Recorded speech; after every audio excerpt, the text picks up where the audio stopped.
વિમાન દુર્ઘટનાના પીડિત પરિવારનો વિરોધ, બ્લેક બોક્સ ડેટા જાહેર કરવાની માંગ. અમદાવાદ વિમાન દુર્ઘટના બાદ પીડિત પરિવારજનોનો વિરોધ.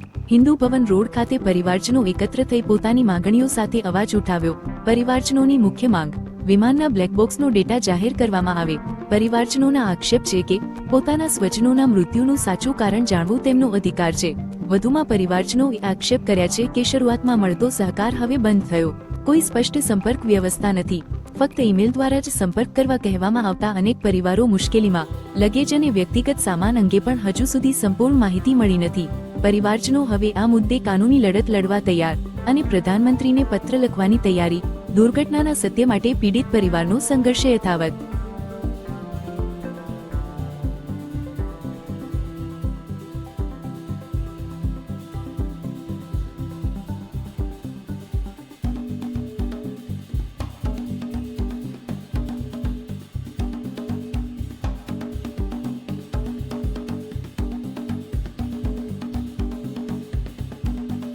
કુલદીપ ઈસરાણી છે.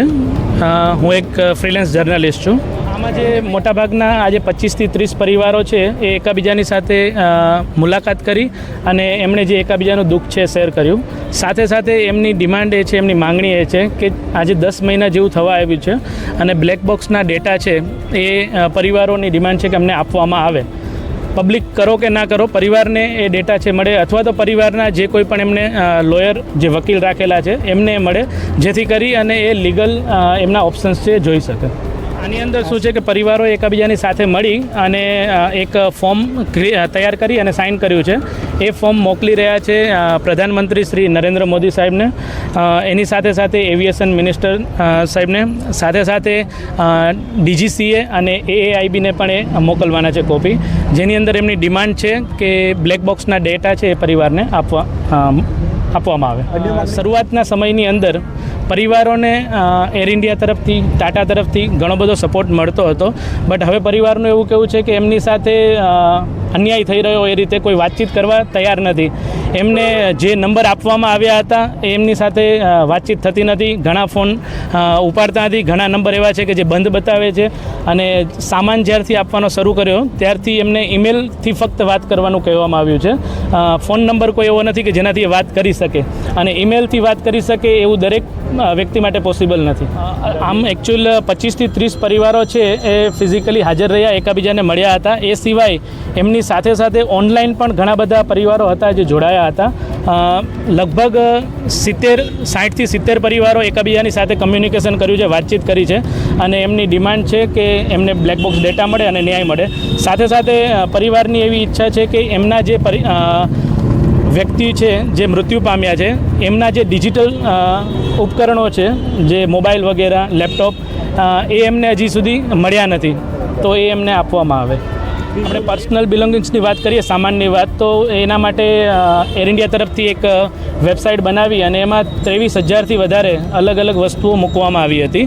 પણ પરિવારો માટે આટલી બધી 23,000 ફોટોસ છે એ જોવા અને એમાંથી પોતાના પરિવારની જે વસ્તુઓ છે એ પણ 8 મહિના 10 મહિના પછી એમાંથી નક્કી કરવી એ બહુ મુશ્કેલ કામ લાગે છે એમને. અને કોઈ ફિઝિકલ વસ્તુ એમને બતાવવામાં નથી આવી, એ વેબસાઇટથી જ એમને જોવાનું છે.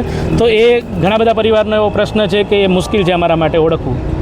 વળતર છે એ શરૂઆતમાં જે ઇન્ટ્રીમ કમ્પન્સેશન છે એર ઇન્ડિયા તરફથી 25 લાખ છે એ ઘણા બધા પરિવારોને ઓલમોસ્ટ કહી શકીએ મળી ગયું છે.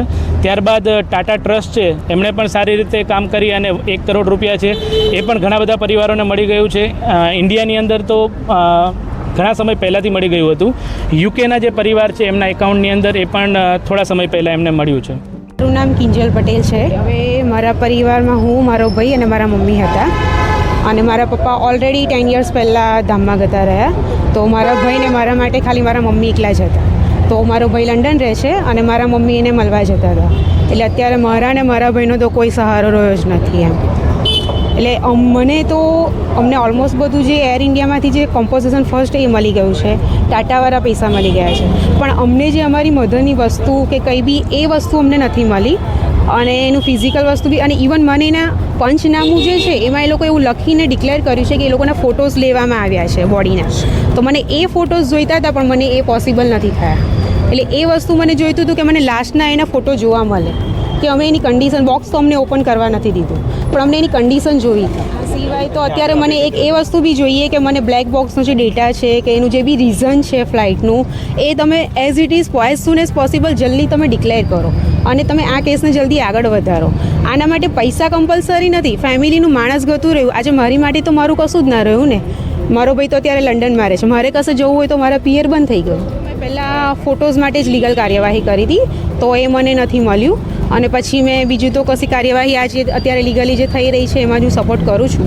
અને હું ઈચ્છું છું કે બને એટલું પોસિબલ અમને બ્લેક બોક્સના ડેટા જલ્દી આપે કે અમારા લોયરને આપે તો અમને એઝ ઇટ ઇઝ એનો કેસનો નિકાલ આવે. બસ રજૂઆત છે કે તમે એઝ સૂન એઝ પોસિબલ આનું રિઝલ્ટ જલ્દી આપો. આ 10 મંથ્સ તો ફિનિશ થઈએ, 1 યર ફિનિશ થવાનું છે હવે. તો અત્યાર સુધી હજુ એ લોકોએ ખાલી પ્રાઇમરી રિપોર્ટ્સ જ રિલીઝ કર્યો છે, બીજું કશું એ લોકોએ રિલીઝ કર્યું નથી. તો બને એટલું પોસિબલ એ લોકો જે રિલીઝ જલ્દી કરે તો સારું છે. મેં એટલું બધું કોમ્યુનિકેશન નથી કર્યું બિકોઝ હજુ અમે લોકો મેન્ટલી એટલા પ્રિપેર બી નથી થયા કે આને અમે એક્સેપ્ટ નથી કરી શક્યા કે આ વસ્તુ થઈ છે. હું આજે 10 મહિના થયા મારા મમ્મીના ઘરે હજુ જોવા નથી ગઈ, કારણ કે એ નથી એટલે મને મન નહીં થતું. એ સિંગલ રહેતા હતા.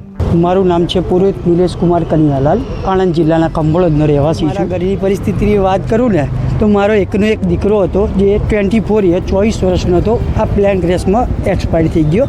એટલે અત્યારે મારું ઘર તો સદંતર બંધ થઈ ગયું, હવે કશું રહ્યું જ નથી. એમ સરકાર અમને ગમે તેટલા પૈસા આલે ને તો એનો કોઈ મતલબ નથી.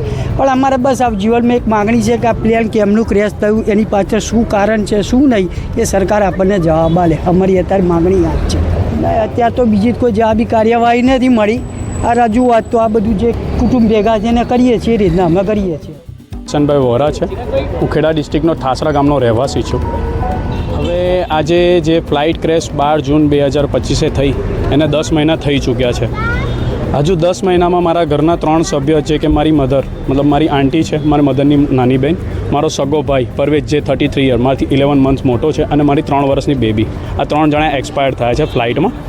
હવે અત્યાર સુધીમાં અમને જે ઇન્ફોર્મેશન જોઈએ છે લાઇક બ્લેક બોક્સ ડેટાની, જે અત્યાર સુધી અમને મળી નથી. અમે સેકન્ડ થિંગ, આજથી 11 મહિના 10 મહિના પહેલાં જ્યારે આ ફ્લાઇટ ક્રેશ થઈ ત્યારે ટાટા અને એર ઇન્ડિયા તરફથી અમને જે સપોર્ટ મળતો હતો, અમે અમદાવાદ સિવિલમાં હતા, એ લોકો અમારા પાછળ ફરતા હતા. અમે જેમ કહીએ એમ અમને લેવા આવે, મૂકવા આવે, હોટલની વ્યવસ્થા કરી આપે, એ બધું કરતા હતા. આજે એ વાતને 10 મહિના થયા. આફ્ટર 3 to 4 મંથ્સ પછી અમારા કોન્ટેક્ટમાં કોઈ જ નથી. અમે કોન્ટેક્ટ કરીએ, નો રિસ્પોન્સ. મેલ કરીએ તો 15 20 દિવસ અમે મેલનો રિવર્ટ મળે, અને મેલમાં અમે લખીએ કે અમને કોન્ટેક્ટ નંબર પ્રોવાઈડ કરો, તો એ લોકો અમને સ્ટ્રિક્ટલી ઇન્ફોર્મ આપે તમારે જે બી વાત કરવી હોય તો મેલ થકી કરો. હવે અમારામાં 250 પરિવાર છે, 250 સભ્યના 250 પરિવારમાં ગામડાના બી છે ઘણા લોકો જે બિચારા અમને ઇંગ્લિશ શું ગુજરાતી પણ લખતા આવડતું નથી. હવે એ બિચારા કઈ રીતે મેલ કરી શકે? કોન્ટેક્ટ નંબરમાં એ લોકોએ જે મોટા જે રીતે રવનીત કૌર કરીને બેન છે તે એર ઇન્ડિયાના, પછી નિશાબેન કરીને છે, એ લોકોએ જે મોટા માણસો છે એમને નંબર પ્રોવાઈડ કર્યા હતા અમને. હવે એમને પણ કોલ કરે છે, નો રિસ્પોન્સ, કોઈ આન્સરિંગ નથી. મેલમાં એ લોકોએ જ્યારે લગેજ સપ્લાઇંગમાં એ લોકોએ 25,000 પ્રોડક્ટ જે ઓનલાઈન કરી, એમાં બી એક પ્રોબ્લેમ એવો હતો કે હાઈ સ્પીડ ઇન્ટરનેટ હોય તો જે ફોટો ડાઉનલોડ થાય, એ ફોટામાં બધાના ઘરે હાઈ સ્પીડ ઇન્ટરનેટ લાવવું ક્યાંથી? હવે આજથી 10-11 મહિના પહેલાં જે પ્રશ્ન થઈ ગયો, જે ઘટના બની અમારા પરિવારોમાં, એ 8 મહિના પછી એ લોકોએ લગેજ ખોલ્યું. લગેજ ખોલ્યા પછી સેનેટાઈઝ કરીને એ લોકોએ પ્રોવાઈડ કર્યું. હવે 8 મહિના પછી કોને યાદ હોય કે મારી વસ્તુ શું હતી અને કઈ વસ્તુ કોની હતી કોને ખબર?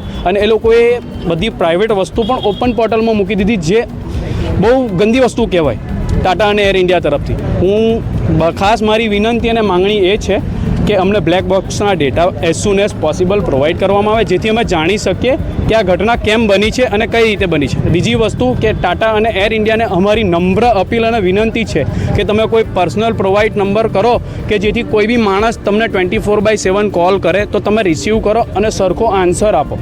આના સિવાય તમે કોઈ પ્રોપર આન્સર બી નથી કરતા, અને મેલનો રિવર્ટ બી આજે હું એક મેલ કરીશ તો એ લોકો મને 10 દિવસ પછી રિવર્ટ કરશે. એ રીતના અમારા પ્રોબ્લેમ ઘણા બધા અમને ફેસ કરવા પડે છે અત્યારે.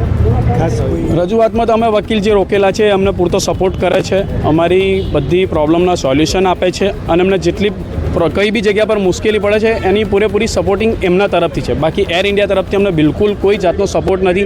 કઈ જગ્યા પર અમારે શું કાગળિયા કરવા કોઈ. બીજી વસ્તુ main first of important point કે અમારા બધા જ ડોક્યુમેન્ટ આઈડી પ્રૂફ સાથે બધું જ એર ઇન્ડિયા પણ સબમિટેડ છે, પણ અમને કોઈ ડોક્યુમેન્ટ સબમિટ નથી. સેકન્ડ થિંગ, અમને જે પર્સનલ લગેજીસ લેવા જે બોલાવે છે એમાં એ લોકોએ પર્સનલ લાઇક અધર એજન્સીસને હાયર કરી છે કે જેને અમે કોઈ સવાલ જ ના કરી શકીએ કે આ વસ્તુ ક્યાંથી લાયા, કઈ રીતે લાયા. કેમ કે એ લોકોને કોઈ ઇન્ફોર્મેશન જ નથી અને એમને સવાલ પૂછે તો એવું કહે છે કે અમે અધર ફિલ્ડના છે, અમે એર ઇન્ડિયાના એમ્પ્લોય નથી, અમને ખાલી સપ્લાય આપવાનું કામ સોંપ્યું છે, અમે સપ્લાય તમને આપીને અમે ફ્રી. આવું